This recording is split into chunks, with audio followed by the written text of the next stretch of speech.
Bidadari surga, Bu, kecantikannya dibandingkan dengan wanita tercantik di dunia 70 kali lipat.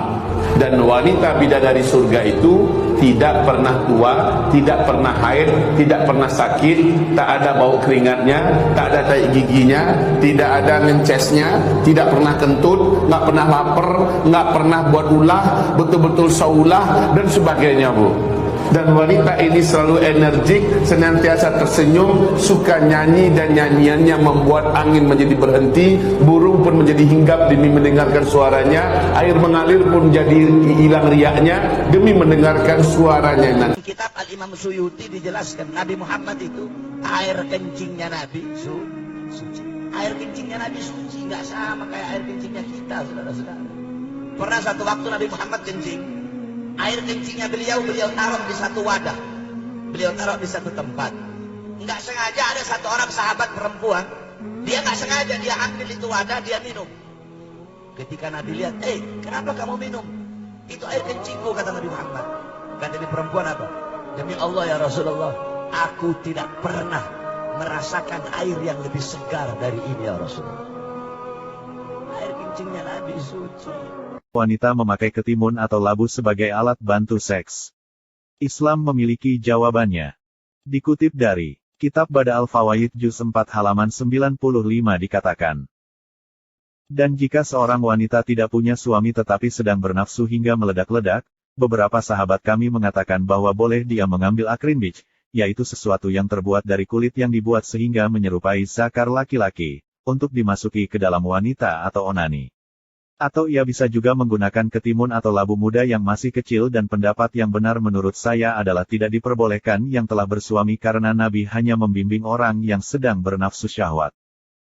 Dari kutipan dalil tadi, kita dapat mengetahui bahwa bagi seorang wanita yang telah memiliki suami dilarang melakukan onani dengan menggunakan ketimun ataupun labu. Tapi, bagi seorang wanita yang tidak memiliki suami, Islam menghalalkan wanita untuk melakukan onani dengan menggunakan ketimun ataupun labu. Umat Islam dan umat Kristiani Tuhannya sama? Jawaban yang tegas adalah tidak. Tapi kata Rasulullah, kesibukan para lelaki nanti di dalam surga adalah, malu saya ceritakannya nih. Mau terus? Kesibukan para lelaki yang masuk surga di surga adalah memecah perawan istri-istrinya. Perawan terus. Habis malam pertama, dapatkan perawan istri, selesai, dia perawan lagi. Gitu. Serius, Pak. Bagusnya ibu-ibu gak ikut dengar pengajian ini. Ini khusus bapak-bapak. Kata Rasulullah, maaf ini hadisnya sahih, tolong baca nanti dalam kitab Tamasya ke Surga oleh Syekh Ibnul Qayyim Al-Jauziyah. Judul aslinya adalah Hadil Arwah ila Biladil Afrah. Rasul berkata, maaf, zakar laki-laki ketika dia berdiri karena syahwat selama 70 tahun berdirinya. Yes. Fiha ma tashtahil anfus. Dalam surga itu baru terbetik keinginan, datang langsung yang mengantarkan. Pesan ayam goreng, Pak. Iya, saya kan baru mikir. Iya, langsung datang. Silakan, pelan-pelannya datang. Pengen jus apa? Langsung datang. Jus yang tidak pernah terlupakan rasanya. Masya Allah. Fiha ma tashtahil anfus. Nafsu mau apa? Langsung ada. Gratis. Kata Allah Subhanahu wa taala, sungguhnya penghuni surga pada hari tersebut, yaitu tatkala mereka di surga, fi syughulin fakihun, mereka sedang sibuk bersenang-senang. Sibuk dengan siapa? Dengan istri-istri mereka. Hum wa azwajuhum fi dhilalin 'alal araiki muttaqi'un. Dengan istri-istri mereka di atas tempat tidur mereka bertelekan. Sepakat ahlu tafsir dari kalangan para sahabat dan juga dari kalangan tabi'in, mereka menyatakan bahwasanya kesibukan penduduk surga tatkala itu iftidadul abkar, yaitu memecahkan keperawanan para bidadari. Ternyata ini kesibukan mereka.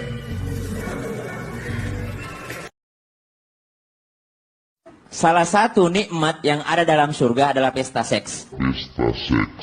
Minta maaf, karena inilah yang kita tahan-tahan di dunia. Inilah yang kita tahan-tahan di dunia. Dan kenikmatan terbesar yang diberikan Allah Subhanahu wa Ta'ala di surga adalah pesta seks. Adalah pesta seks. Adalah pesta seks. Adalah pesta seks. Kenapa? Karena ini yang disuruh tahan di dunia oleh laki-laki. Nah, ini yang kita disuruh sama Rasulullah, disuruh sama agama untuk menundukkan pandangan di dunia. Kenapa disuruh menundukkan pandangan di dunia? Kenapa Allah siapkan seks di surga? Karena inilah yang selama di dunia kita tahan-tahan. Apakah umat Islam dan umat Kristiani menyembah Tuhan yang berbeda? Jawabannya yang jelas, ya. Matamu itu picak. Matamu picak itu. Jancuk jaran kon niku anjen. Matamu picak itu. Jancuk jaran kon niku anjen. Dobol kamu teman-teman. Walaupun jenggotan, walaupun batuknya ireng, walaupun cingkrangan, Rasulullah nggak pernah megang dada. Matamu picak. Ustadz kok ngomongnya kasar, Nabi Muhammad saja nggak pernah kasar, nggak masalah. Matamu picak. Bagaimana kalau situ aja? Ih, kata saya kagak bisa. Paman ente aja, dia kan orang Arab, pasti bisa. Iya, عمي اقرأ الدعاء تفضل.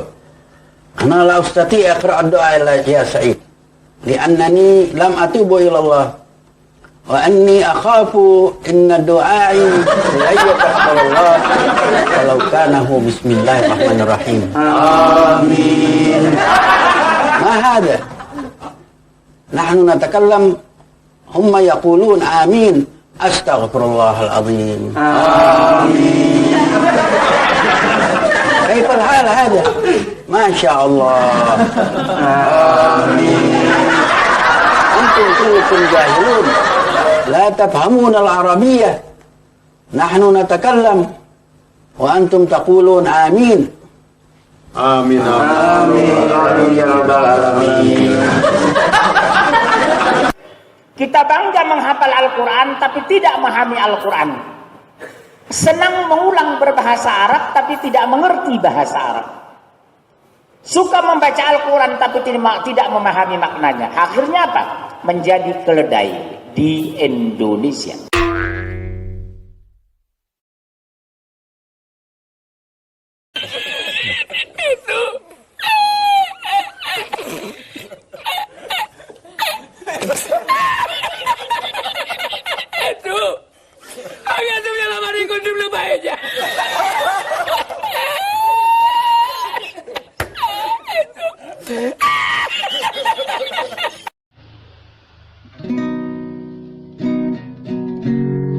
Syukur padamu ya Allah atas segala rahmat-Mu.